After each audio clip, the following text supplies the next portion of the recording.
Fala, patrões, aqui é Anderson Gonçalves para mais um episódio do Patrão Podcast. E hoje o programa tá sensacional. Ó, vou contar para vocês, eu precisei de ajuda porque a nossa convidada, olha, vamos ter muitos assuntos importantes. Então, para isso, eu chamei um advogado, um cara bom, um cara que eu já conheço, vocês vão gostar também. O nome dele é Kaique Mota. Kaique Mota. Ele é advogado, especialista em direito imobiliário. Fala aí, Kaique. Oi, tudo bem? Tudo bem, pessoal? Oi, tudo bem, Neymar? Tudo bem? Tudo bom.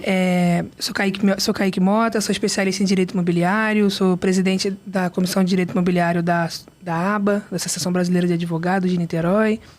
Bola. Sou delegado da Comissão de Direito Imobiliário, então eu gosto um pouquinho de direito. Gosta só um pouquinho, né? É, e sou sócio do Moto e Porto, então meu sócio é brigar com ele. Legal. Prazer estar aqui. E para isso, ele veio me ajudar. Nós vamos ter uma conversa aqui muito legal com a doutora Elimária Coimbra. Tudo bem, doutora? Bom dia, seja bem-vinda. Olá, bom dia. Obrigada pelo convite. Prazer em conhecê-lo. Eu espero que o nosso papo hoje seja muito agradável. Não, o papo vai ser sensacional. A energia aqui está maravilhosa. Quando a senhora chegou, já teve ali um tricôzinho ali com o nosso Flávio, falando sobre ferramentas. Interessante, né? Como é que a galera tá sempre com as energias muito parecidas, muito próximas. Falou lá que o seu marido gosta de ferramentas. Pois gosta, né? Isso é muito legal. Doutora, fala um pouquinho sobre a sua carreira, sobre as coisas que a senhora já passou, sobre para onde na área do direito a senhora começou e de repente a carreira... A senhora já começou na sua especialidade? A senhora foi trocando ao longo de um tempo? Não, eu trabalhava na Petrobras alguns anos atrás, no setor de contratos. E lá eu comecei a me interessar pelo direito. Aí eu nem me formei muito nova, assim. Né? Já foi uma graduação tardia. E aí eu vim morar em Niterói, porque eu morava no Rio, e nós abrimos o escritório, que é o Moraes Coimbra Advocacia. Moraes Coimbra. Advocacia. Legal. Então, nós atuamos assim, em diversas áreas do direito, né? Claro que cada um dos membros da equipe tem a sua área específica, mas nós procuramos expandir bastante para poder atender já a nossa clientela, né? Em relação a direito imobiliário, a parte condominial, né? Não legalização de imóveis, mas direito condominial, direito à saúde, toda a parte civil. Eu sou especialista em direito privado pela UF, né? Então, assim, eu faço muito família, sucessão. Então, assim, nós atendemos a uma gama boa de... Família faz muito separação, essas coisas? Bastante. Ai, meu Deus do céu. Alimentos, né? Então, assim, família é uma área um pouco sensível, né? Isso eu ia te perguntar, uma área emocional, né? É muito emocional. É verdade que Muito sempre o homem que mais perde dinheiro? Não muito. Na verdade, assim, eu advogo pouco para os homens, né? Eu advogo mais para as mulheres. Não é só o divórcio, porque não é perder dinheiro. Ih, rapaz, que temos uma inimiga aqui, hein, Pedro? Não. Brincadeira. O que acontece? Na separação é fato, né? Divisão de bens, dependendo do regime de casamento, vai ter a divisão de bens. Mas eu acho que dá mais problema quando envolve criança. Sim. Porque são as necessidades da criança, né? Visitação, alienação parental. É muito mais amplo, né, do que perder dinheiro. Eu acho que nem é mais... hoje em dia tem se falado muito do bem-estar da criança, né? E lidar com essa questão do pai ter que ajudar também, e participar hoje em dia ativamente da vida do filho, né? Então, eu tenho um caso assim, muito específico lá no escritório, que é o contrário. É o pai, a gente tentando a guarda para o pai. Então está uma luta esse processo, porque a mãe não tem condições de ficar com a criança, não tem condições psiquiátricas, psicológicas, né? E ela não quer abrir mão. E ela não quer abrir mão. E é uma coisa assim, a criança está sofrendo maus tratos, entendeu? Ela pratica alienação parental. E o pai, um rapaz novo, que quer assumir a paternidade, né? E é complicado porque se isso acontecer, pode ser que essa mulher venha até piorar, né? Se ela se distanciar do filho, porque talvez seja a única base de sustentação dela no nesse momento caso, psicológico e não tem como emocional. piorar, não. Não tem. Meu Deus do céu. Não, Tem casos que a gente já sabe que chegou no topo. Não tem como piorar. A criança vai ficar muito bem com o pai. Muito bem com o pai. A gente tem que pensar mesmo somente na criança E nesse caso. o que a gente tem que pensar, né, é principalmente no bem-estar da criança, em primeiro lugar, né? Pois é, e é isso que eu falo. O direito de família, ele é muito sensível. Tem que ter muita sensibilidade, muita... Não vou nem falar só competência, né? Mas tem que ter muita sensibilidade mesmo, porque envolve criança, E o envolve quanto menor. a senhora se envolve no problema? Zero. O quanto? Zero? Zero. Não consegue. A senhora faz yoga? A senhora faz meditação? Não, porque... ela sabe, a Carlota. Ela trabalha comigo há algum tempo. Não pode ter envolvimento. Você não prejudica o andamento do processo, né? Então, assim, eu fecho a porta do escritório, eu esqueço. Caramba. Tudo bem, tem problema no final de semana, busca apreensão de menor, tudo isso a gente vai trabalhar. Mas o meu envolvimento, no caso, é zero. Porque também você não imagina o psicológico da doutora lidando com cada situação que chega para ela também se envolver emocionalmente.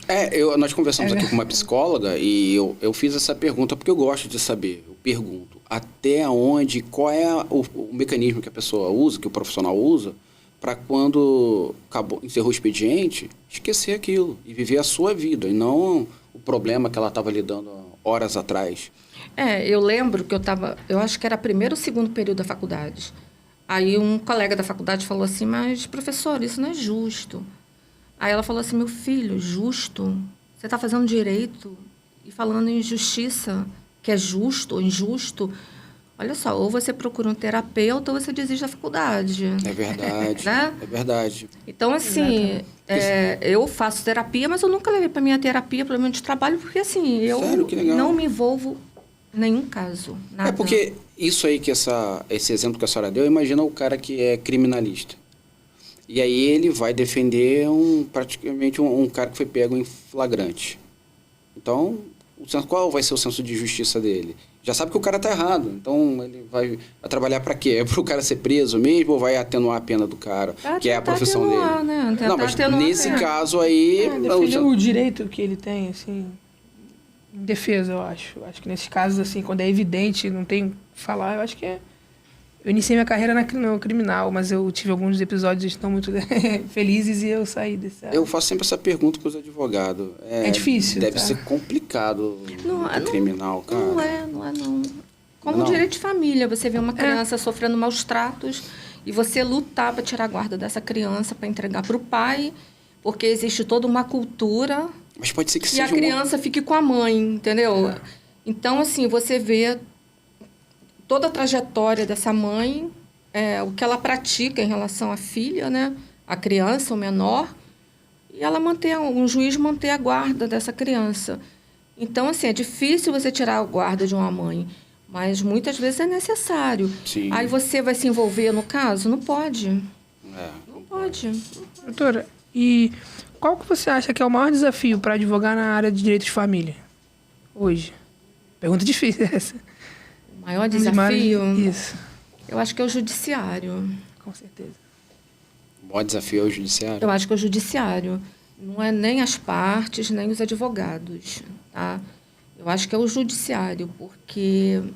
E eu não digo só na morosidade, não, tá? É de entender os fatos. É de entender os fatos. E resolver com a rapidez que é necessário. Esse caso, eu estou advogando, vai fazer... É de 2001 o processo. Hã? É de 2001.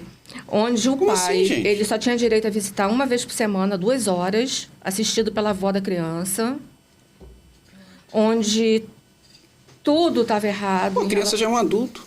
Não, tem 3 anos. Ela tinha 1. É de 2021. 2021. Ah, entendi, 2001. Não, 2021. Ah, tá.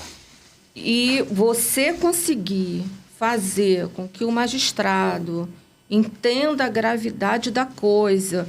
Aí vem um parecer técnico, onde uma assistente social, uma psicóloga, analisa o caso em meia hora e dá um parecer ok. Aí a gente consegue lá buscar, acha documentos onde a pessoa tem problemas sérios, psiquiátricos, uma coisa, maus tratos da menor. A gente vai várias vezes no hospital levar a menor, entendeu? E essa coisa do judiciário atrapalha muito Eu também advogar em área de família. acho que não só na área de família, o judiciário tem sido um grande problema em diversas áreas.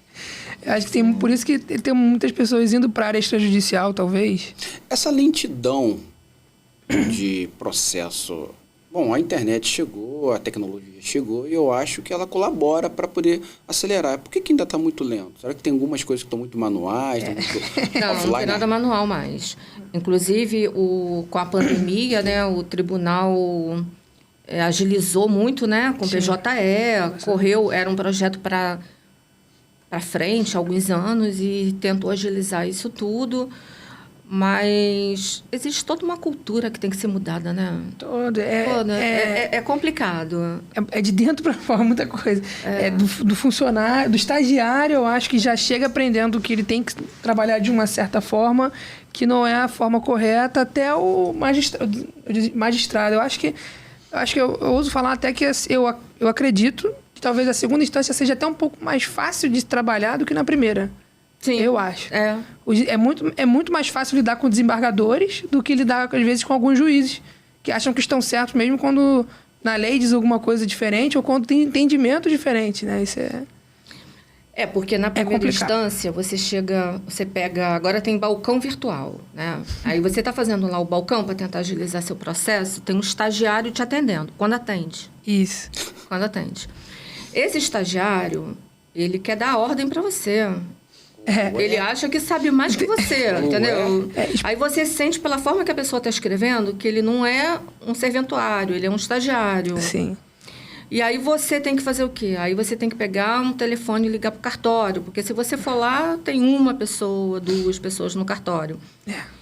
E aí vem esse estagiário te atender. Aí você tem que ter muita paciência com esse estagiário. É complicado pra caramba. Já na segunda instância não tem isso, entendeu? Para ilustrar, para quem não sabe, o balcão virtual... Tipo eu. Vou te explicar. Quando você chega ao cartório do fórum, tem o balcão, né? Atendimento, quando você quer dar andamento a algum processo, ou quando você quer pegar alguma informação, etc. O balcão virtual veio para ajudar. Para ser uma forma de você poder, da sua casa, fazer esse atendimento. Você não tem que se dirigir ao cartório. Só que é o que a doutora estava falando. Eles botam... Tem um chat que você fala, né? Na verdade, o certo era ter um vídeo, mas muitas pessoas não querem usar vídeo, áudio, e usam um chat. Desliga o vídeo. Fala, não, aqui não tem vídeo, aqui sempre essa história.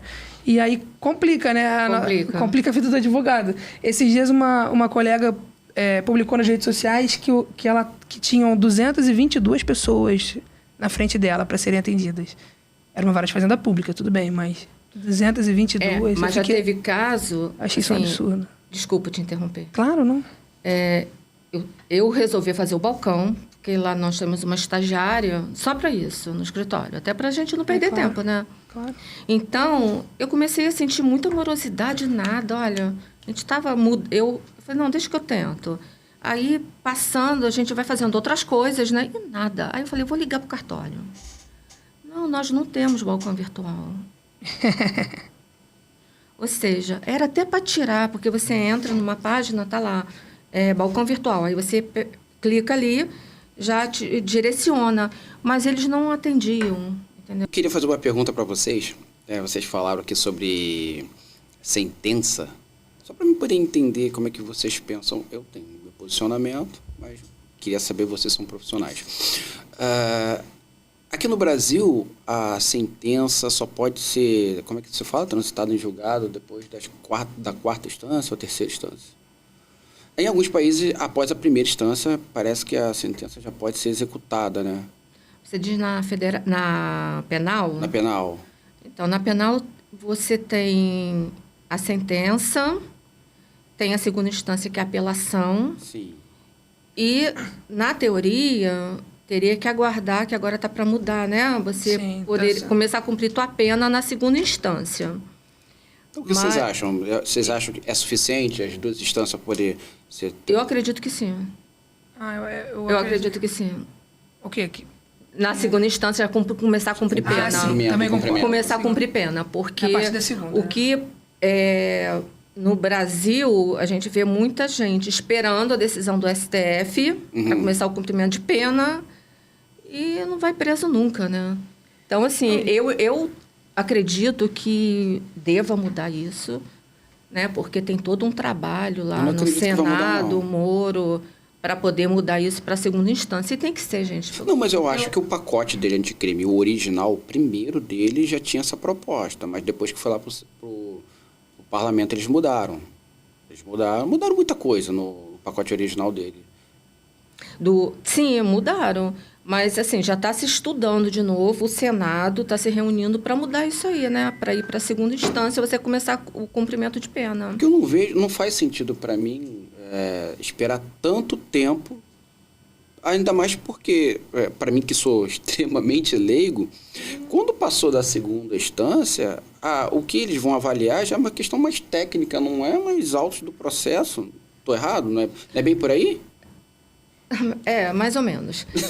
O que eu entendo, assim, você poderia levar para um recurso para o STF? Poderia. Mas, assim, um vício processual, tentar analisar a dosimetria da pena, né? Mas tinha atenuante, não foi... Tinha agravante, enfim... Isso aí poderia ir para o STF, mas o cumprimento de pena imediata já deveria ser após a decisão de segundo grau. Eu acho. Eu acho que talvez a de primeiro grau, minha opinião, não seja tão legal da primeiro grau, porque vai atingir muitas pessoas que, às vezes, é um país que julga muitas pessoas inocentes. Eu trabalhei na defensoria um tempo, no início da minha carreira, e... Óbvio, 90%, 80%, 85% é culpado ali. Sim. Mas tem aqueles 10% que é erro do Estado. Tem aquele garoto que estava no momento errado. Que estava aqui... Eu tenho um caso que eu nunca vou esquecer.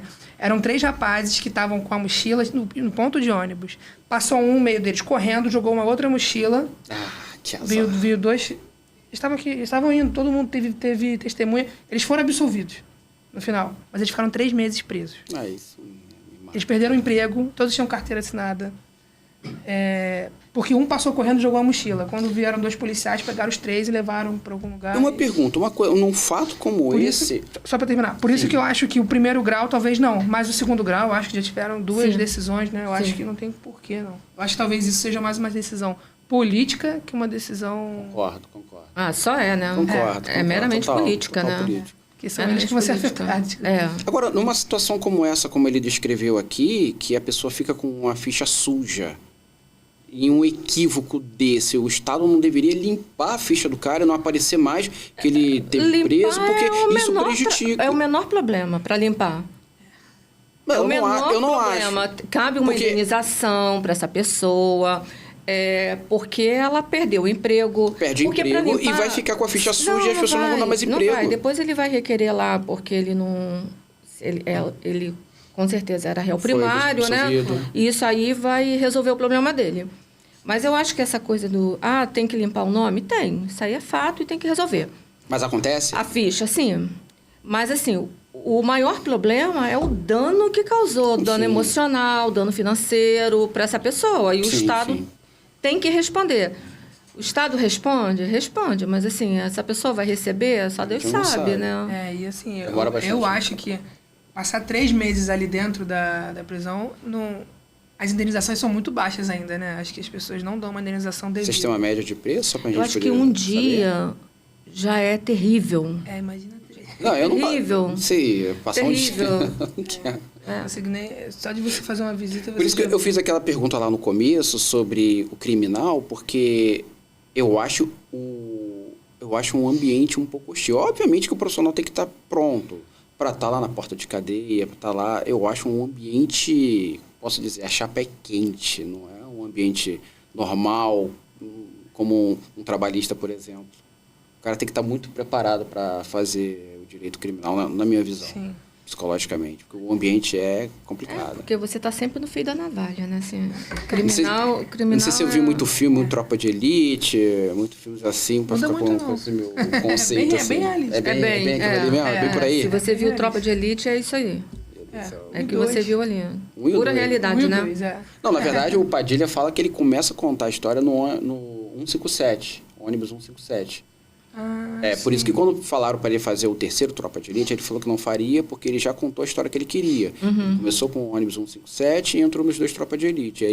Aí ele conseguiu passar a visão dele sobre esse cenário carioca e tal, enfim. E eu achei muito engraçado que quando ele foi chamado para fazer um filme lá em Hollywood, ele entregou 3 roteiros, 3 ou 4, se eu não me engano. E ele pegou esse filme Robocop, vocês assistiram? O Robocop. Não, eu não. O último Robocop foi ele que dirigiu, ele que fez o filme.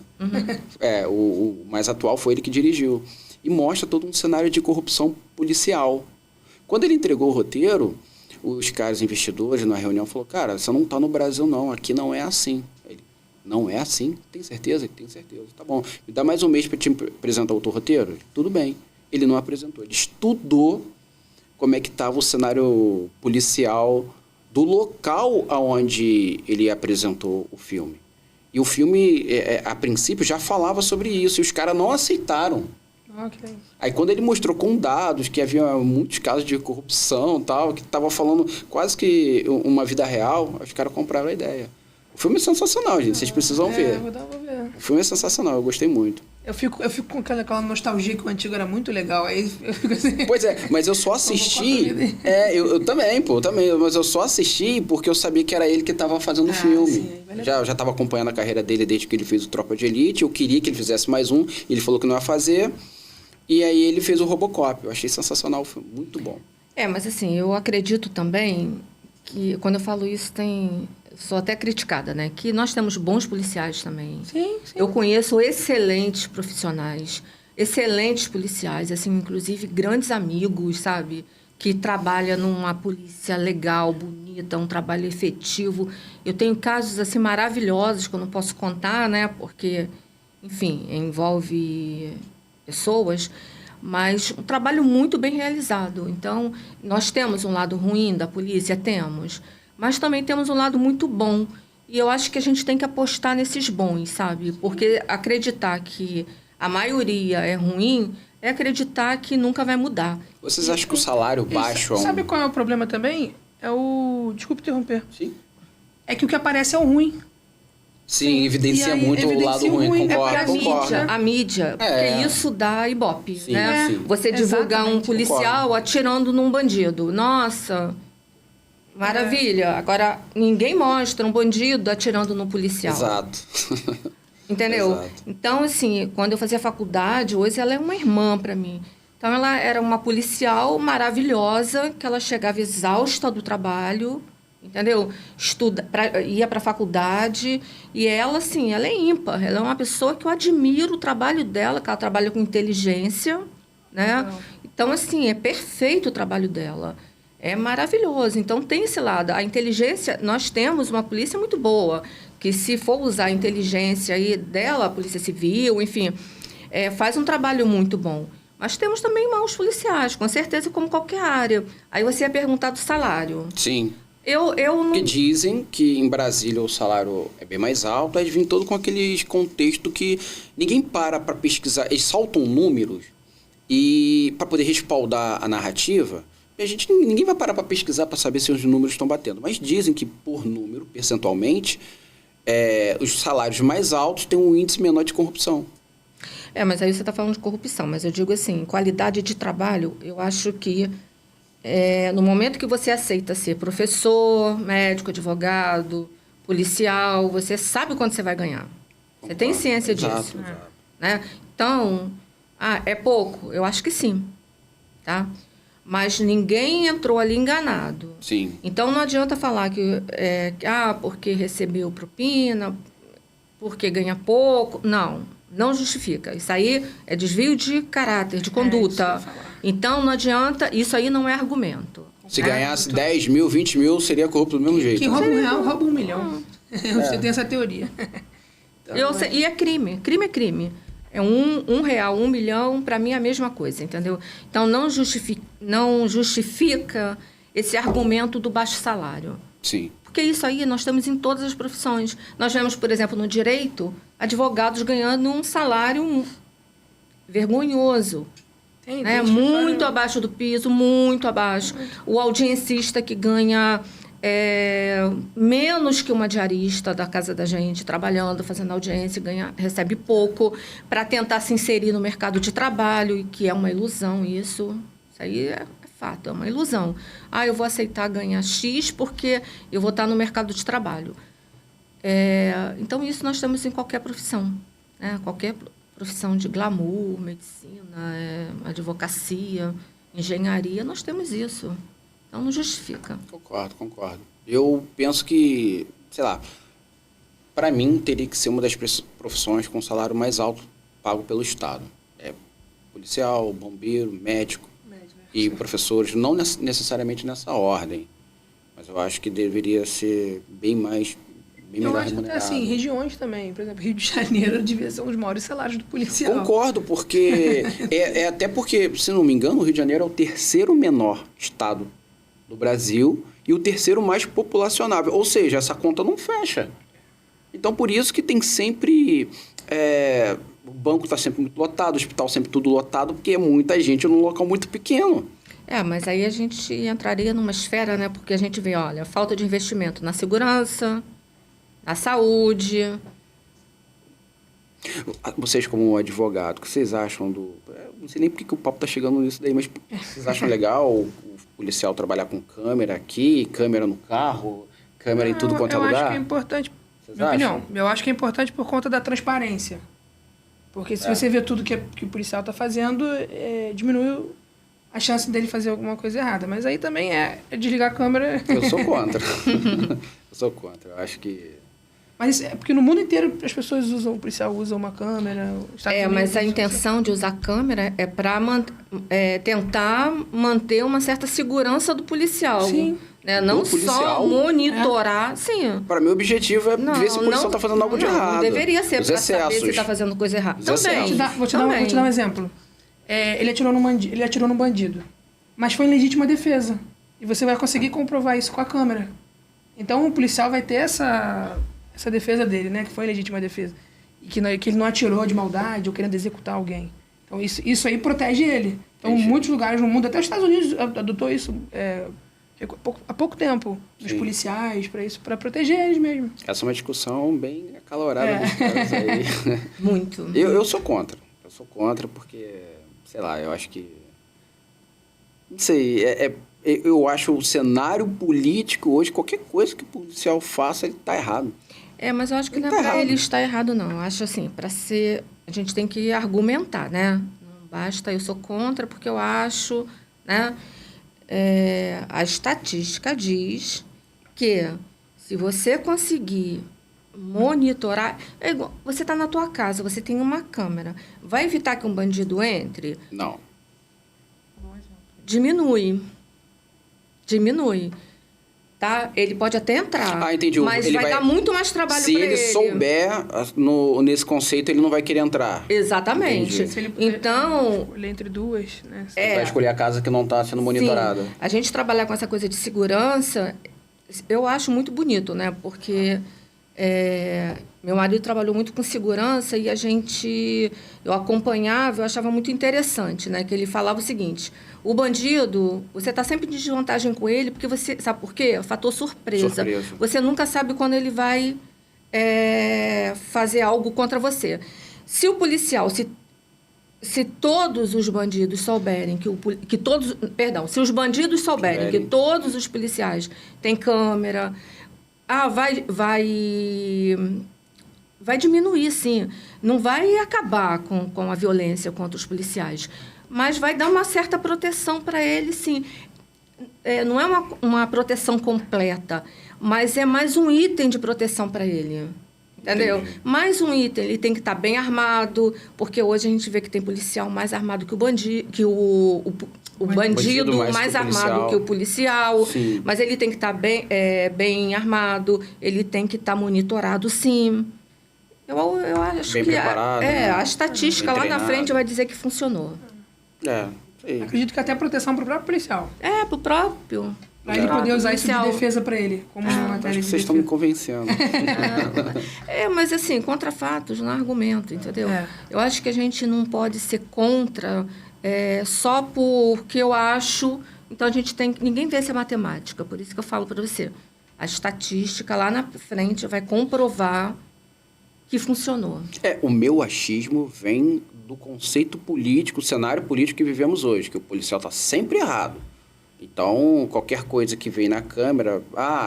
enfim, fora outras coisas que podem acontecer na filmagem, cortar uma parte proposital, não vamos entrar em detalhe.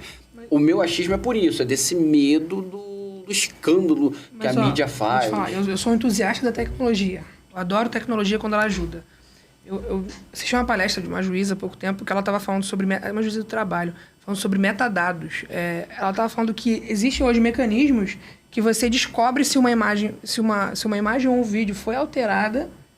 Então, isso é bom para combater esse boom da inteligência artificial, legal, das alterações as pessoas usando provas de WhatsApp, né? Sim. Print de WhatsApp, isso, como prova. E isso é bom para você poder verificar exatamente essa exatidão, se está correto, se é correto. Então, acho que nesses casos poderia ser aplicado essa Isso forma. que você comentou, agora eu lembrei também de outra pergunta.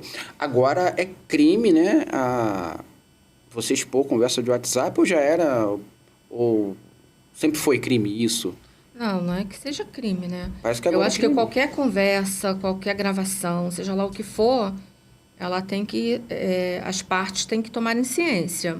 Agora, a conversa de WhatsApp, eu junto isso em processo. Eu também. Eu junto tranquilamente. Eu vejo vários memes de fotos, de conversa de WhatsApp, pessoal conversando, discutindo. Muitas das vezes são zoeira, mas até esse tipo de zoeira parece que agora não pode mais.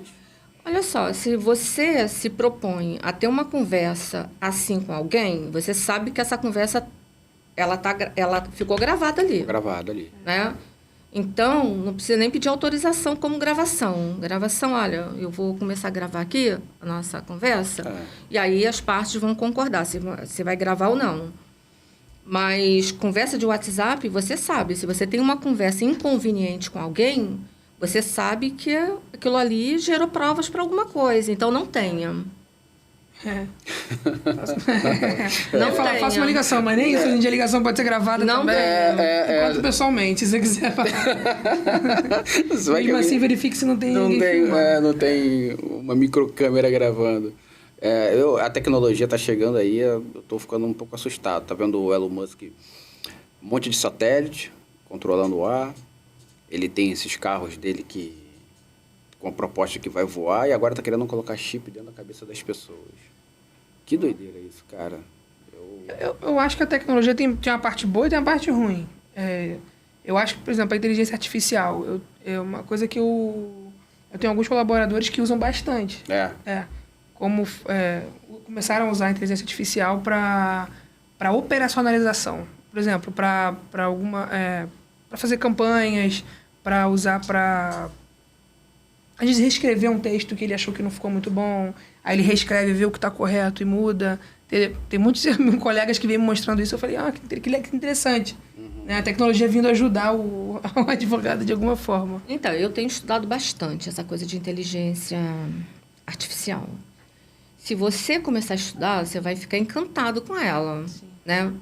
Mas por que eu estou estudando? Primeiro, porque agiliza muita coisa no seu trabalho.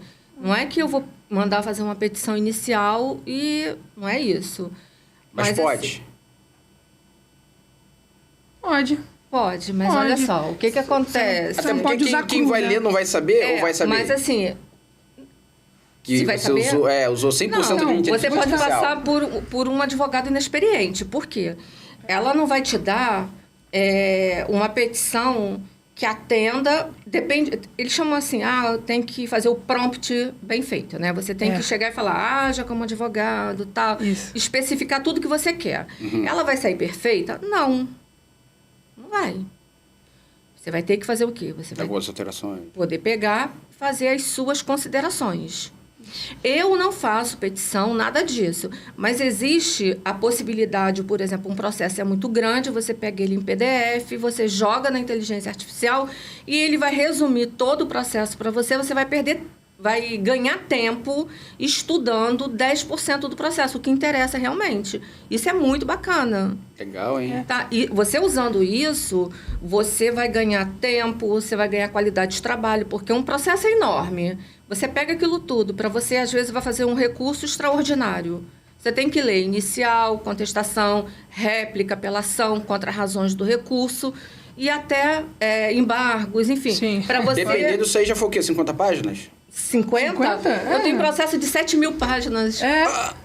Mais de 1.000. Tá doido, gente. Eu tenho processo de mais de 7.000 páginas. 7.000, Você pega isso tudo, Deus joga para a inteligência resumir isso para você, vai te dar em 2 páginas. Olha, isso aqui é importante, isso. Olha. Ela ainda eu uso bastante para contrato. Eu uso assim, haja como um adversário meu jurídico e diga quais são os pontos que você verifica de falhas nesse contrato. Aí você tá apelando. Juro. Eu falei, achei isso aqui tudo, não tem mais nada. Aí, às vezes, a inteligência fala, e esse ponto aqui? Eu falo, olha. Aí eu vou lá e faço a argumentação todinha, melhoro a cláusula e tal. Eu falo que a inteligência artificial é o meu novo estagiário tecnológico. Mas você sabe por que eu estudo a inteligência artificial? Porque eu tenho certeza absoluta que daqui a 1 ano, 2, mais ou menos, nós vamos começar a ter problemas com isso. Com certeza. Tá? Então, eu já estou me preparando para quando esse momento chegar, eu estar pronta para agir. É muito legal? É muito legal. Me assustando. É que você tem que saber usar. Se você usar com sabedoria, é ótimo. A senhora está me assustando. Porque, assim, hoje já existe... Eu estava conversando com uma pessoa muito querida que... A senhora viu o filme Eu, Robô? Do Will Smith? Mas eu conheço uma pessoa que ele é de TI, mas é uma pessoa, assim, absurdamente inteligente. Então, eu conversando isso com ele falou, já existe até um questionamento se seria um plágio. Mas não é, ele falando para mim. Por que não é? Porque se eu posso pegar o mesmo caso que você, eu escrevo de uma forma, você escreve de outra. Então, vai vir um documento para mim de uma forma, para você de outro. Não vai ser 100% igual. Então, seria plágio. Mas, lá na frente, algumas coisas vão dar problema. Tá? Eu estou estudando inteligência artificial exatamente... Não é só para utilizar no dia a dia, não. Até atualizo. Ontem, por exemplo... Eu estava na rua, um cliente me ligou pedindo uma notificação extrajudicial. Eu tenho baixado no meu telefone, eu preparei, coloquei no meu bloco de notas, fiz as alterações que eu precisava e mandei para o cliente. Eu estava na rua. É bacana? É bacana. Onde isso vai chegar? Ninguém sabe. Então, eu estou estudando para quando, lá na frente, daqui a 1 ano, 2 anos, eu estar pronta para resolver, entendeu? Mas o que eu acho errado é a pessoa usar a inteligência artificial de forma crua. Ela pega a resposta que ela pegou e já utiliza. O copia e cola. Aí eu acho errado, porque não vai vir informação suficiente, inclusive informações erradas às vezes. Eu já fiz esse teste. Ela dá informações trocadas. Eu já perguntei de 2 coisas, ela me dá informações trocadas. Então, eu confio na inteligência artificial como forma de operacionalização. Sim. Né? Eu acho que a escritura... Então, no caso, você usaria, mas tecnicamente você com restrições. Restrições. Lê tudo, com restrições. Não, isso aí não... Isso é o mínimo. É o fato. É o isso mínimo. Aí... Até essa pessoa que trabalha com essa coisa de TI, com inteligência, a pessoa Ele estava falando que ele foi numa palestra muito grande, que estava grandes empresas nessa área, e que uma pessoa pediu para preparar a palestra dela, deu todas as informações e tinha coisas ali erradas, e a pessoa estava ali com como chama? PowerPoint, aquelas coisas assim, exibindo, tudo errado. Então, assim, é um exemplo, entendeu? Imagina um advogado, e eu tenho muita preocupação com os novos advogados. Que vão que está saindo da faculdade, com cheio de insegurança, de pesquisar, que não sabe não tem segurança para poder preparar uma inicial bem feita. E aí, você sabe que se entrar lá no Dr. Google, vai sair e sai sem saber. E aí, nossa, ela vai fazer melhor que o Google, né? E aí, preparar uma petição dessa sem sem lógica. Então, eu me preocupo muito com os também. jovens advogados. Vocês acham que a qualidade das faculdades hoje estão abaixo, estão entregando? Terríveis. Eu acho que as faculdades são... Olha... Eu acho, inclusive, que as faculdades são muito teóricas e pouco práticas. O advogado, às vezes, sai sabendo alguma coisa, eu acho que poucas coisas. Mas, por vai exemplo... aprender na estrada. Não tem cadeira de direito imobiliário na faculdade. Não tem cadeira de direito de saúde. Direito condominial. Não tem. Direito da saúde. Direito médico. Direito médico. Olha, pensamos Direito juntos. condominial, para mim, é a coisa mais confusa do mundo. Porque, na verdade, o direito condominial, Todo não mundo sei tem se o doutor razão. concorda comigo, envolve várias áreas do direito. Muito. Sim, Eu advogo para muitos isso aí, condomínios. sim. Ali tem direito penal, Tem, direito civil, sim. tem... Trabalhista, se você pensar... Trabalhista. Então, tem muita coisa. Tem muita Verdade. coisa. E eu É não muito sei se pepino. vai ter mudanças, porque agora querem considerar condomínio, por exemplo, pessoa jurídica. Né? Porque não é pessoa jurídica. E agora está aí para aprovar, Nossa. passar condomínio para pessoa jurídica. Não sei essa mudança de direito tributário, como é que vai ficar isso aí. Então, assim, é bem complicado também.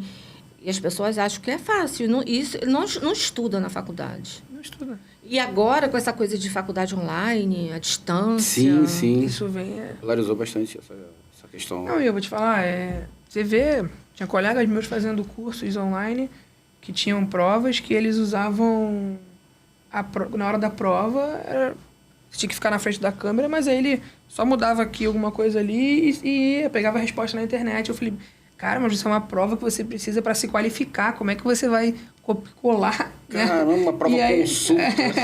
Mas Aí eu falei, cara, é absurdo. Aí você vê um monte de advogado aí, sem saber nada, perdido. E aí tem aquela pergunta, vocês não se preocupam assim, com essa quantidade de profissionais que as faculdades jogam no mercado anualmente, né? Quando eu pensei em fazer faculdade na minha vida pela primeira vez, o direito eu eliminei, porque na minha sala, lá no 2º grau, já tinha 50% querendo ser advogado. E eu já achava, já fazia essa conta, gente, é advogado demais para... Mas o mercado exclui.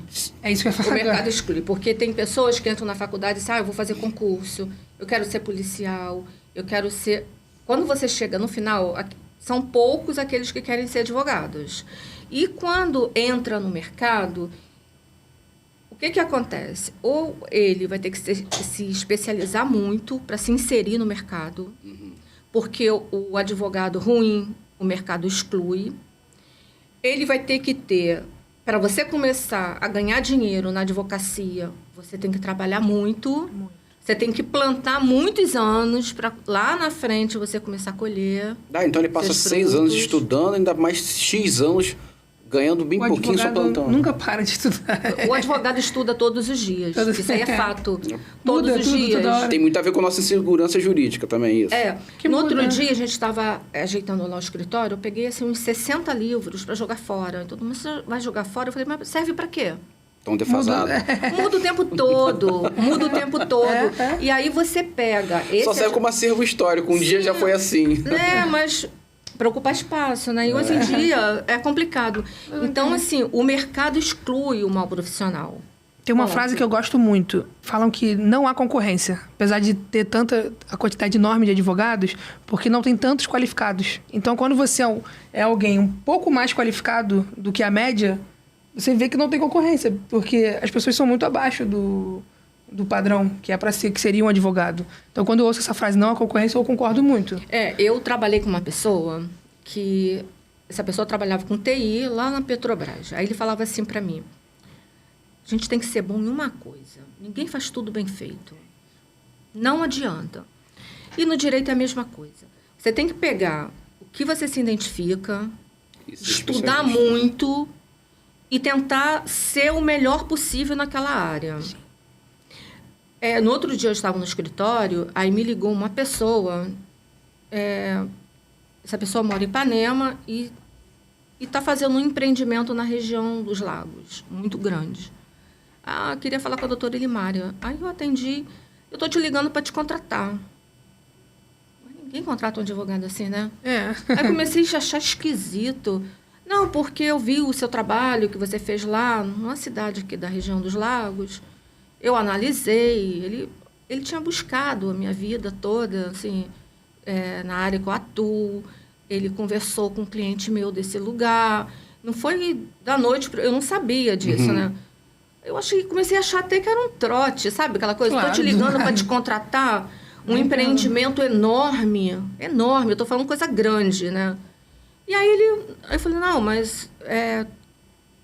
preço, tal. Ah, mas tem mais... Tudo bem. Ok.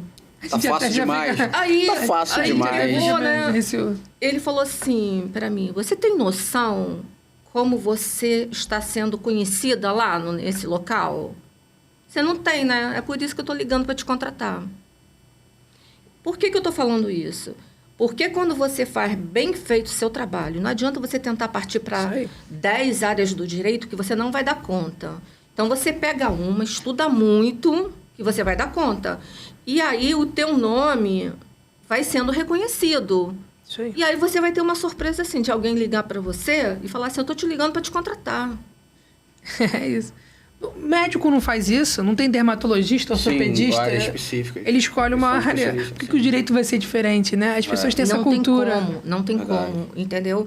Então, para os novos advogados, sair daquela coisa de que eu vou fazer tudo porque eu preciso ganhar dinheiro, que não vai ganhar, se especializar muito, estudar muito, procurar a perfeição. Porque a perfeição não existe, mas a gente tem que estar sempre correndo atrás dela. Ah, mas eu já sei muito. Não sabe não, porque amanhã... Muda tudo. Muda tudo. Então, você tem que estudar muito. E aí, sim, você vai ser reconhecido. Porque a advocacia, ela é muito bonita. É muito bonita. Eu amo advocacia. Também. Eu amo advocacia. Mas, assim, eu amo também os bons profissionais. Ah, são concorrentes? Não são, não. São pessoas que você tem que fazer o quê? Se espelhar nela. Concordo. Sabe, nós temos excelentes profissionais, excelentes... Eu já fui, você falou que é da ABA, né? Sim. Eu já fui procuradora da OAB, eu já fui membro de direito condominial da OAB Niterói, da OAB Rio. Eu saí porque, assim, era tempo... Sim. Que eu não queria dispensar para isso, meu tempo, porque tempo é valioso. Sim. Muita política. Bastante. Politicagem. E eu acabei saindo. Então, assim, eu era convidada pelo presidente da OAB Rio para integrar a comissão. Só que, assim, o tempo que eu vou dispensar para isso, eu vou estudar, vou me aperfeiçoar, entendeu? Exatamente. Eu vou tentar prestar o melhor serviço possível para o meu cliente. E é por isso que hoje, aqui felizmente, o meu escritório ele é respeitado, sabe? É respeitado exatamente por isso, pela seriedade. Então, mas não é o único, tem muitos advogados muito bons, muitos sérios, entendeu? Então, eu acho que a gente tem que aumentar muito mais isso aí. Eu acho que... Eu falei da aba porque eu vejo que depois que eu fui para a aba, eu mudei um pouco a minha advocacia. Porque eu comecei a fazer muitas parcerias. Eu conheci muitas pessoas. E eu acho que até dá um escalonamento no meu escritório absurdo. Pouco tempo. Porque tantas parcerias que eu fiz em outras áreas que eu não tinha afinidade... Entendi. Que aí eu posso falar hoje que, por exemplo, eu não nego cliente nenhum. Eu tenho advogado para todas as áreas do meu escritório. Todas as áreas, entendi. Isso é muito maneiro. Porque eu acho que o caminho que a gente está seguindo hoje é o advogado especialista. Eu acho que não cabe mais... Acho que é difícil hoje o advogado generalista. Doutora... Né? É difícil. Por isso que, assim, porque... eu tenho 2 escritórios. Sim. Né? Eu tenho... nós inauguramos tem pouco tempo, que a gente chama de parceiros. Porque tem excelentes profissionais no mercado. E que não tem escritórios. Sim. Né? Porque, há algum tempo atrás, a OAB fez um estudo, e aqui em Niterói, nós tínhamos uma média de 15 escritórios fechando por mês. Nossa, muita só coisa. Em Niterói, que não é uma cidade grande. Só em Niterói. E aí eu conheço excelentes profissionais. Aí eu resolvi juntar profissionais que eu gosto, que eu respeito, e abrir um escritório com essas pessoas, assim. Então, eles não têm horário para cumprir, eles chegam lá, sentam na tua mesa, trabalham, acabei meu trabalho, vou embora. E flui muito mais, entendeu? Cada um dentro da sua área... Porque eu já estava recusando pela demanda de clientes, de trabalho. E aí eu consegui e estou assim, estou muito feliz por isso. De dar oportunidade a bons Isso é profissionais. muito bom. E isso é empreender, né, doutora? Isso é empreender. Isso tem tudo a ver com o nosso programa. Porque às vezes eu fico pensando, principalmente para quem está saindo da faculdade, o que ele vai fazer? Vai abrir o consultório dele, mas ninguém conhece esse dentista, ninguém conhece esse recém-advogado formado, ninguém conhece. Então, acho que o caminho realmente é você... É a parceria. É a parceria. É a parceria. Eu acho que é o futuro. Eu acho que seria... Eu acho que é o futuro. Sim. Mas eu não sei, já funciona dessa forma? Já é o advogado antigo, com nome, que tem já o seu local já estabelecido, dá oportunidade para esse jovem que está começando? Já tem essa dinâmica? Que não tem essa visão. Não é só visão, não. É essa visão e esse egoísmo, né? Assim, tem um pouquinho. A nossa profissão tem um pouco isso de competição, né? Um advogado achar que... Por exemplo, estagiário. Nós... tem vários escritórios que o estagiário é boy de luxo. Hoje tem processo eletrônico, você não precisa muito ir a cartório. Mas antes, alguns escritórios, ele pegava o estagiário e o estagiário ficava na rua o dia inteiro. Ele aprendia o quê? A andar, nome de rua? Nada. Eu não tenho um estagiário, ou não tive, que não passasse na prova da ordem no 9º período. Eu não abro mão. Eu não abro mão. Estagiário é para estar ali para aprender, para te ajudar, né? Mas para aprender também. Então, eu nunca tive boy de luxo. Porque todos, sem exceção, passaram no 9º período na prova da ordem. Legal. Top. E essa coisa que você fala de empreender, né? Empreendedorismo, pode até ser. Eu acho que é assim. Mas eu acho que vai ser o futuro, porque até esses escritórios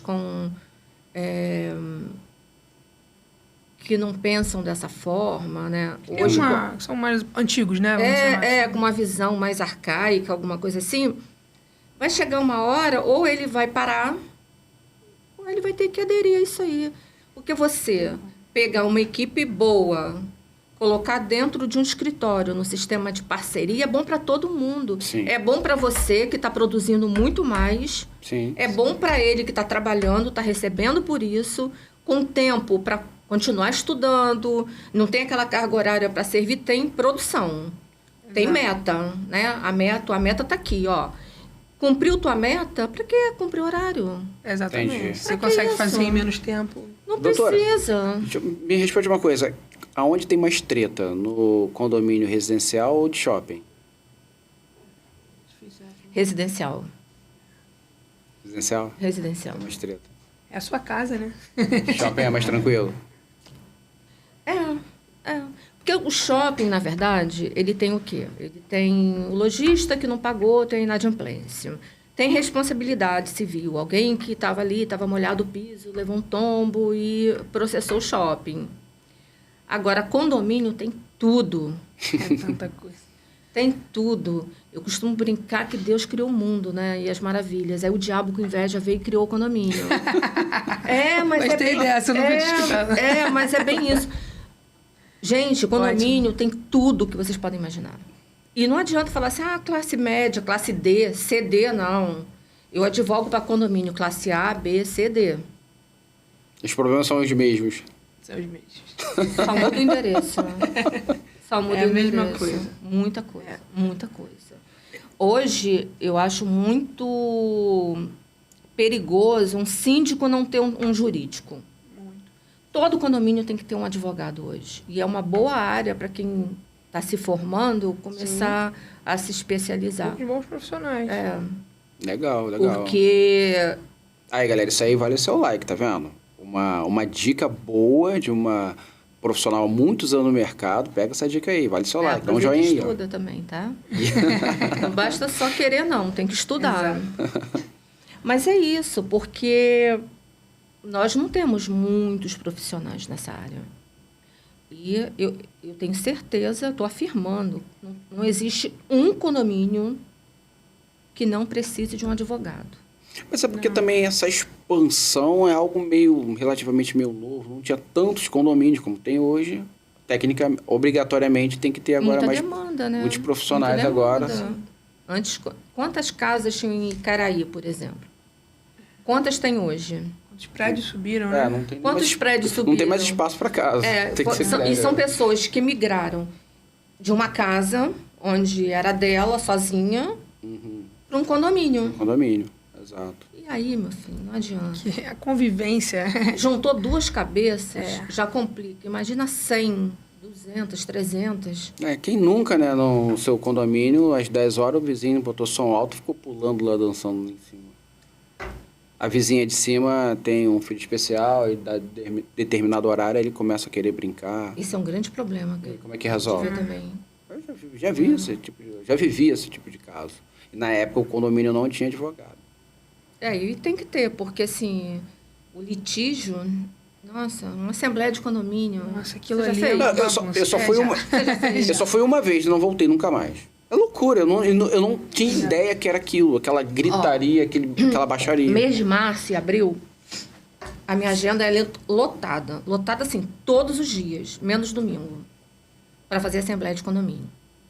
No último dia, eu falo assim, hoje é a última assembleia, amanhã eu tô doente, porque você não aguenta. Não dá. Você não aguenta. É uma energia, assim, desperdiçada, né? Consumo de energia absurdo. Eu fico doente no último dia de março, ou quando a gente entra em abril, na minha última assembleia, eu termino e eu já sei que no dia seguinte eu vou ficar doente. É briga todo dia. Briga todo dia, confusão. E a briga de egos, assim, também. Tem isso também. Condomínio que tem pessoas assim... Administrar ego é difícil, hein? Gente que acha que manda mais do que o outro, quer mostrar que tem mais influência do que o outro. E quando você advoga para condomínios assim que tem uma torre, né, um bloco, de frente para a praia, uma no meio, uma no final, e aí quem mora de frente para a praia acha que pode mais porque é mais caro o apartamento do que quem mora lá atrás. Sim. Nossa, vai administrar isso. É complicado. Eu só fui uma vez, não quero nunca mais. Outra pergunta que eu tenho para a senhora. A senhora que faz muito nessa área familiar, a senhora já ouviu falar desse movimento chamado Red Pill, já? Já pegou algum problema envolvendo esses casos Red Pill, os homens Red Pelado, as mulheres que têm raiva desse conceito? Não. Não, ainda não? Ainda não chegou nessa área, ainda não? Ainda não. Sabe o que é, né? Já vou falar, né? Tá virando moda entre os homens aí, esse conceito Red Pill. Não, mas não chegou para mim ainda não. Não pegou nada em relação a Red Pill ainda não? Não. Tá bom. É bem polêmico isso, né? Mas deixa pra lá. Muito polêmico. Bastante. Eu acho assim que as pessoas estão usando muito a rede social indevidamente. Né? Por exemplo, eu peguei um caso na rede social, a gente estava pesquisando um tempão um processo, e a pessoa deu mole com essa coisa de rede social e fez uma postagem. As pessoas têm que tomar muito cuidado com o que posta. Sim. Sabe? Tem que tomar muito cuidado. Eu tenho muito esse tipo de... A gente trabalha muito lá no escritório, assim. Independente do caso, família, seja lá o que for. Quando a gente vai advogar contra alguém, a gente faz uma pesquisa na vida das pessoas que aquilo ali, as pessoas, assim, têm que pensar 1000 vezes antes de postar coisa. Sim. Porque ela pode complicar a vida dela com essa coisa de rede social. É legal rede social? É legal. Mas tem que saber. Tanto é que tem um monte de... Quando as pessoas ficam famosas aí, buscam coisas lá de trás. Delas. Eu passei por uma situação de pensar no que ia postar no ano de 2010/2011. Eu tinha... Na época eu trabalhava como músico. Eu tinha uma vida bem agitada. E um mês eu deixei de pagar uma conta, porque eu esqueci, e aí eu tive o meu serviço cortado, e no mês seguinte eu resolvi colocar tudo em débito em conta. Aí dava um valor X, todas as minhas contas, botei tudo débito em conta. E aí eu tinha o hábito de fazer o depósito no banco tal, botava lá no caixa rápido e colocava, e fazia isso todos os meses, começou a dar certo, começou a funcionar para mim, não tive mais essa dor de cabeça de conta. Até que um dia eu coloquei o valor e todos os serviços foram cortados porque não tinha nem 10% do valor ali dentro do envelope. Colocaram uma fração. E eu entrei na justiça, processei. O processo levou 3 anos. 3 anos. Só? 3 anos. É a média. Recém-casado, isso me enrolou um pouco a minha vida. E quando saiu a sentença, eu até hoje não sei, eu acho que o profissional que me representou não desempenhou um bom trabalho, porque faltou várias coisas. Ele falou que a gente faltou no dia da audiência, mas ele que me deu a data errada. E a juíza, ela só me ressarceu o valor original do que eu queria. Do que você perdeu. Do que eu perdi. A instrução estava toda errada. Não tinha filmagem, porque a câmera estava funcionando, mas eles não tinham backup. Enfim, deu tudo errado. Ele não usou isso a seu favor. Não usou. E eu ia para a rede social, é aqui que eu entro. Eu ia para a rede social, falar o nome da juíza e soltar os cachorros nela. Olha. Aí ele virou para mim e falou, não faça isso. O advogado, pelo menos esse serviço dele foi bom. Ele, não faça isso. Porque... ela foi uma profissional, se você não concorda, amém, fique quieto, mas falar o nome dela em rede social e dar a sua opinião, ela pode acabar com a sua vida. Eu fiquei com medo, não fiz nada. Mas eu fiquei muito chateado, porque 3 anos e ela só me reembolsou o valor e eu fiquei muito chateado. Mero aborrecimento, né? Famoso mero aborrecimento. Mero aborrecimento. Mas, assim, eu tava certo. Uma das ações que eu tenho lá no escritório de guarda, que a gente está pedindo da mãe para o pai, a mãe, quando eu falo que a gente tem que tomar cuidado com tudo que a gente faz, ela pegou um fotógrafo amigo, ela é aquela coisa, é dark que fala, aquela... pessoal que fica tudo de preto, como é que chama? Gótico? Gótico, né? Gótico, perdão. E aí ela tirou uma foto, uma coisa horrorosa, com a filha pequena. E aí até aí você fala, mas é uma opção dela. Estavam só de preto ou estavam fantasiados? Não, uma coisa horrorosa, terrível. Aí, o que pegou? Que eu entrei na rede social desse fotógrafo, que ele postou lá. Conteúdo impróprio. Nossa. Ó que bonito. Nossa. Perdeu. Perdeu. Tinha Tentei como. tudo. Fizemos boletim de ocorrência. Que situação, hein? Exatamente. Então, para ela é muito normal. A filha de 3 anos tá no Instagram Meu Deus do céu. de fotos impróprias. É um Instagram que Conteúdo pode adulto. ter conteúdo adulto. E não é só conteúdo adulto, é conteúdo ilícito. Não é pior, Nossa. né? É pior. Muito pior. E aí, o que eu fiz? Boletim de ocorrência, juntei no processo. Tá vendo como a advocacia de família é complicada? É muito... Complexa. É muito. Então, a gente tem Eu acho muito emocional. Só pelo que a senhora me falou, eu acho que tem uma carga emocional muito grande. Por isso que não pode se envolver tanto. Por isso que eu entendeu? fiz aquela pergunta lá no começo. Eu acho muito emocional. Envolvimento zero. Tem que ser... Sabe por que a gente tem que ser racional? Se você não for racional, você não vai conseguir fazer uma pesquisa bacana. Porque não adianta só você fazer uma petição, juntar lá. Você tem que pesquisar a vida da pessoa que você está advogando contra ela. Entendeu? Tem que advogar, tem que achar elementos para você fazer um bom trabalho. E é isso que a gente faz lá no escritório, entendeu? Entendi. Então, assim, rede social, postagem. Isso é muito importante. Quando me contratam para fazer análise de risco imobiliária, né, o due diligence, Sim. eu sempre investigo a vida do vendedor, do adquirente anterior. Se ele mora no município ou não, Onde se que mora ele mora, em outro, tem que tirar o que ele certidão tem, nos dois o que ele tem, municípios. se ele tem processo, se ele não tem processo, isso tudo que isso exatamente. Exatamente. Tem que ver a vida dele, dos familiares dele. Sim. Eu investigo porque é isso que você está falando. A rede social hoje vem até para ajudar o advogado, né? Cara, vocês são fuxiqueiros. Não, Tem que mas ser. não é, olha só.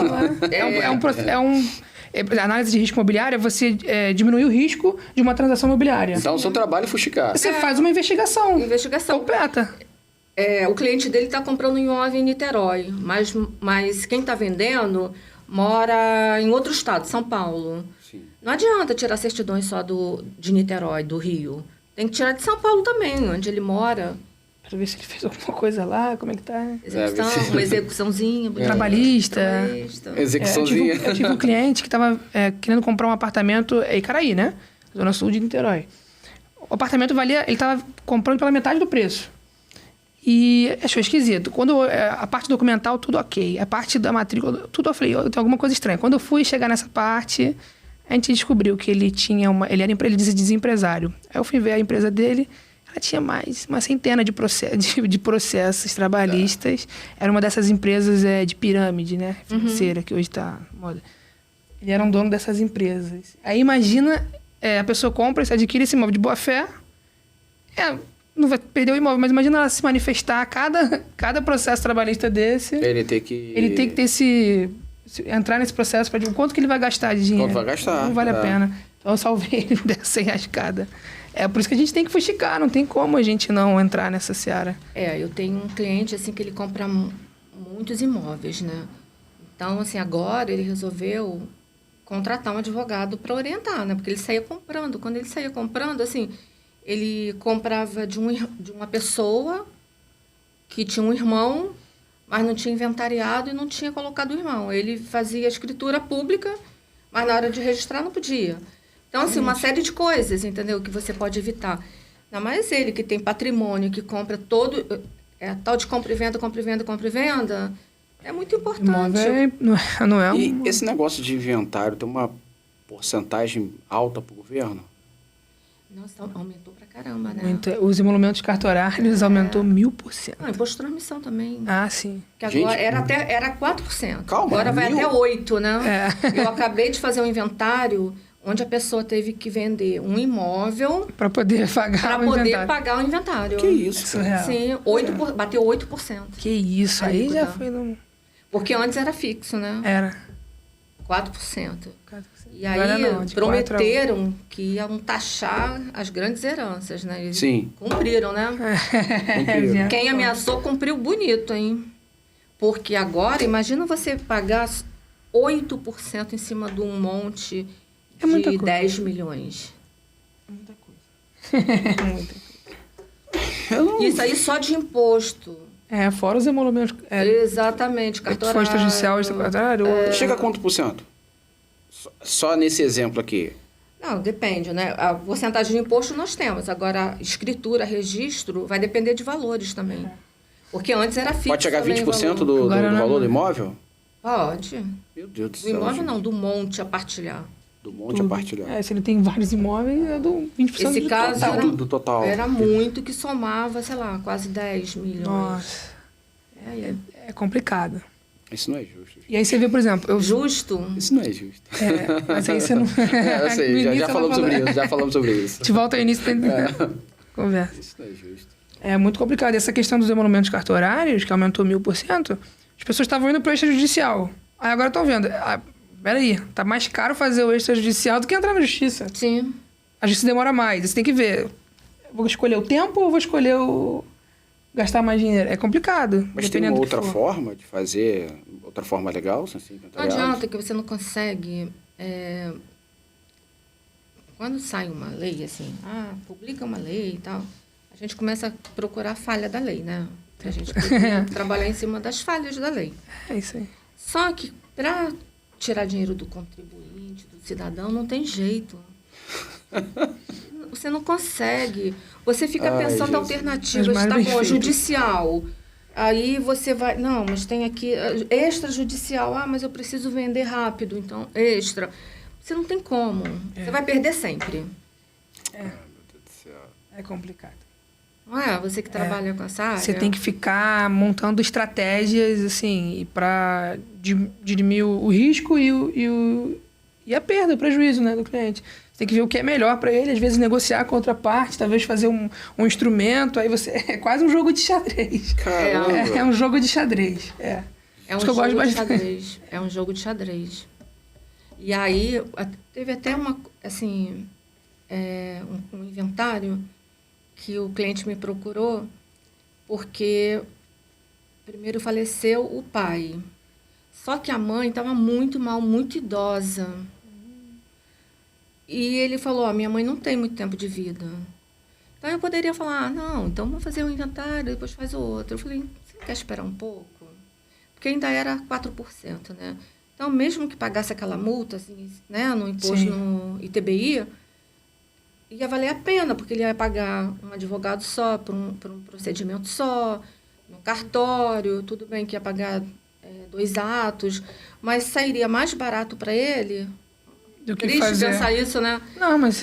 Esperar, já que a mãe estava em estado terminal, para fazer um inventário só. E foi assim que nós fizemos. Ele conseguiu economizar um valor razoável. Meu Deus do céu. E as alternativas, é isso aí. Aí que eu falo, aí o advogado, geralmente, assim, tem advogados que não, você faz para não pagar multa, mas essa multa não é tão significante, entendeu? Então, olha só, vai sair mais barato para você, você vai estar mais tranquilo, porque você acabou de perder um ente querido e a tua mãe está muito mal, entendeu? A gente também tem que fazer esse papel humano, Tem que ter, né, essa tem que ter essa humanização, sensibilidade, né? tem que ter. É complicado. Eu conheço uma pessoa da família que está passando por um problema de negócio de inventário. Perdão. E eu tinha falado com essa pessoa, cara, não tem como dar um outro jeito, não tem um outro caminho. Eu já falei com vários advogados, não tem. A gente vai perder mesmo, não tem como, tem que perder. Meu Deus do céu, que loucura isso. Não, teve um cliente que falou, mas não seria bom, então, não fazer lá na frente, o meu filho fazer um uso capião. Eu falei, vai gastar dinheiro também. Não tem jeito, vai. Vai gastar dinheiro também. Vai. Para uso capio, imóvel, entendeu? Então, não tem pra Teria onde que correr. mudar as leis, né? Mas isso aí... Mas essa não muda, não. Essa não muda, não. Isso não muda, não, é difícil. Essa não muda, não. Já era 4, passou para 8. O que vai mudar? Só Você está tá aumentando. arrecadando, Só está aumentando. Essa questão tributária aqui no país tributária é bem tá ficando complicado. esquisita, hein? Onde é que isso vai parar? Não sabemos. Não, Você tem não tem amigos como. que viciados em comprar na Shein, nessas Shopee da vida aí, agora passou de X valor, é O 100%. governo queria tributar, né? Até pequenos valores, né? Mas Acho que ele voltou atrás pelo... foi um problema, né? O pessoal começou a se Pela revoltar repercussão. com isso. Hoje não estão tributando em 100% se passar de 200, 300 reais, não? Acho que sim. Sempre foi, né? Mas por isso que as pessoas fazem compra partilhada, assim. Para várias pequenas... Várias pequenas É, compras. porque não tem... Mas até isso eles queriam tributar, taxar. Mas não- Enfim, Essa taxa- em vez de eles lutar para baixar os impostos dos lojistas, para poder ter um serviço melhor, entregar um produto mais barato, eles aumentam. Você vê, assim, países dando exemplo, né? A Europa, você chega lá, você está de turista, você faz suas compras, você recebe aquele tax-free, né? Ah, sim, Japão também. Aí quando você sai no aeroporto, você recebe os impostos de volta, porque você não utilizou, né? Olha a diferença. No Japão tem lojas que você já entra e você já tem aquele desconto de tax-free.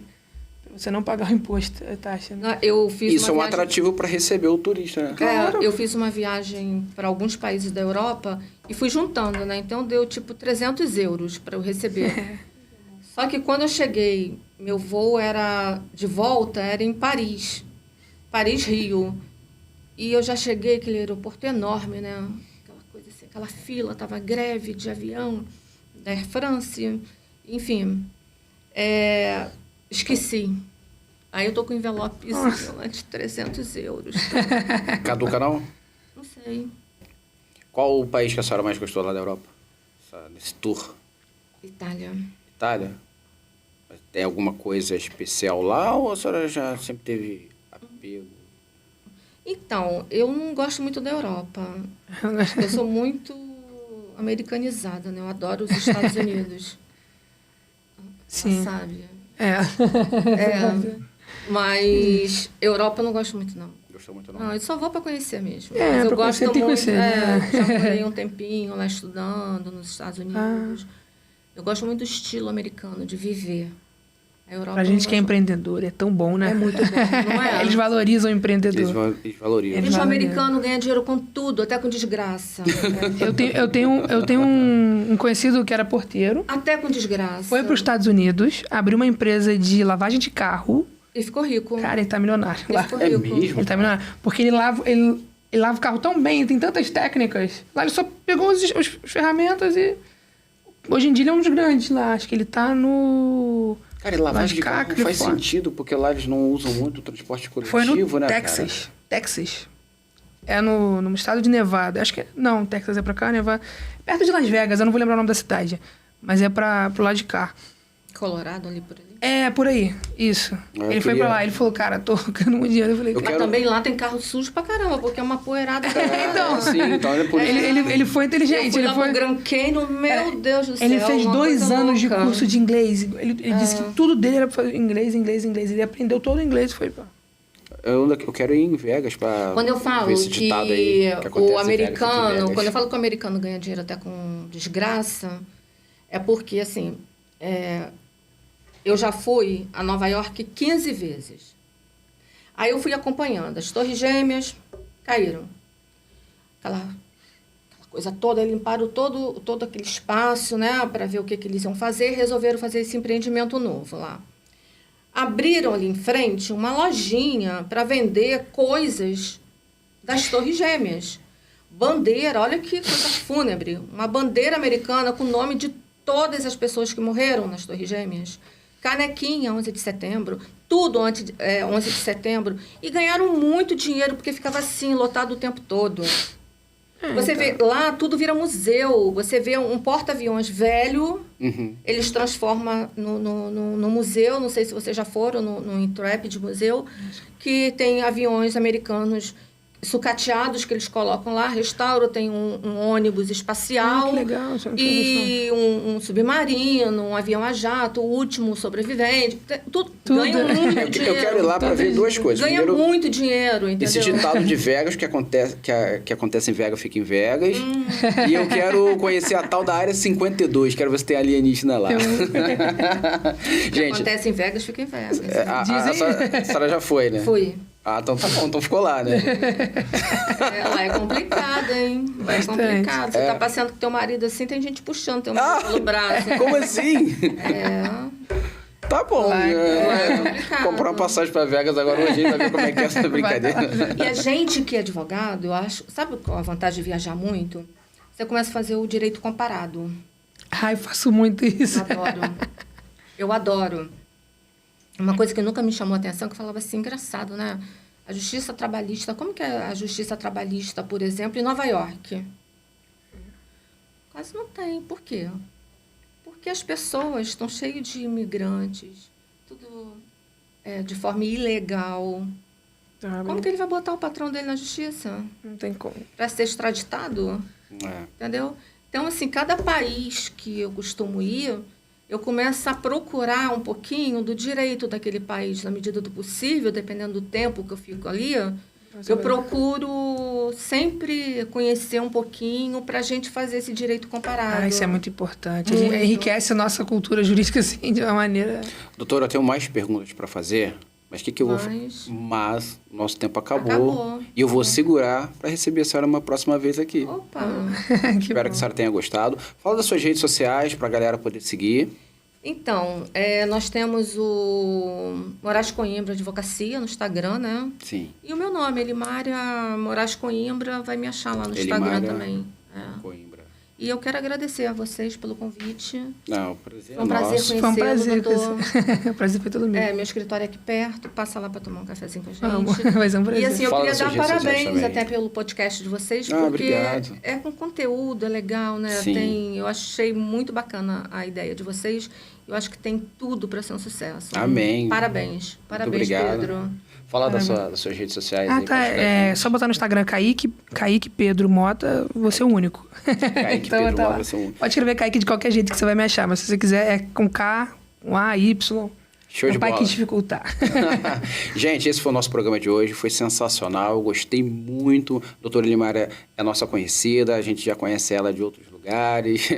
Foi muito bom ter recebido ela aqui. Vamos receber ela aqui outras vezes. O Kaique veio aqui para me ajudar, porque eu sozinho eu não ia conseguir. E siga-nos na rede social, tá? Anderson M12, _. Siga o patrão também lá no Instagram, YouTube. Isso aqui também vai subir já. Vai ter corte, vai ser maravilhoso. Valeu, galera! Parabéns. Até a Parabéns. próxima. Isso aí, gente. Você gosta de direito penal?